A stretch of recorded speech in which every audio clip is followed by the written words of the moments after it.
Hello friends. आज की कहानी है टकला। पिता पेपर पढ़ रहे थे। माँ ने अपने बेटे की शिकायत करते हुए कहा, अब आप ही समझाइए अपने बेटे को। देखो, कब से मना कर रही हूँ लेकिन खाना खा ही नहीं रहा है। बाप ने पेपर साइड पर रखा और अपने बेटे को पास बुलाया। अपने बेटे से पूछा, बेटा क्या हो गया, क्यों खाना नहीं खा रहे हो? मेरे अच्छे बेटे हो ना, मेरी हर बात मानते हो ना, चलो जल्दी से खाना खा लो। बेटे ने आंखों में आंसुओं के साथ बाप से कहा, पिताजी मैं आपका कहाँ मान कर यह बेस्वाद खाना खा लूँगा, लेकिन उसके लिए मेरी एक शर्त है। बाप ने कहा, नहीं बच्चे, तुम्हें कोई महंगी चीज़ खरीद कर नहीं दूंगा, चुपचाप अपना खाना खाओ, जिद मत करो।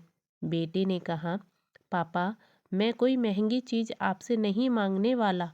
बच्चे ने खाना खाते खाते कहा, मुझे अपने सारे बाल कटवाने हैं, बस इससे ज़्यादा मैं आपसे कुछ नहीं मांगता।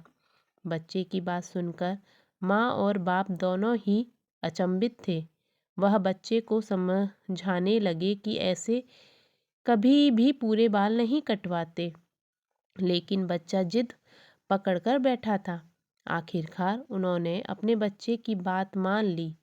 अगले दिन बाप अपने बच्चे को जब स्कूल में छोड़ने गया तो बिना बालों के उस बच्चे को स्कूल के सभी बच्चे देख रहे थे और कुछ चिढ़ा भी रहे थे।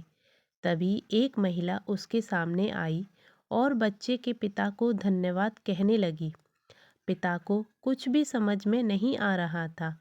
महिला ने उन्हें समझाते हुए कहा कि आपने अपने बच्चे को बहुत अच्छे संस्कार दिए हैं, इसीलिए वजह से आज मेरा बेटा स्कूल आने को तैयार हो गया है।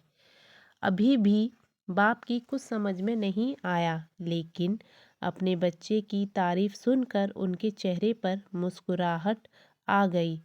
महिला ने पूरी बात आगे बताते हुए कहा कि मेरे बच्चे को कैंसर की वजह से सर के सारे बाल निकालने पड़े थे और इसलिए उसे स्कूल आने में हिचकिचाहट हो रही थी।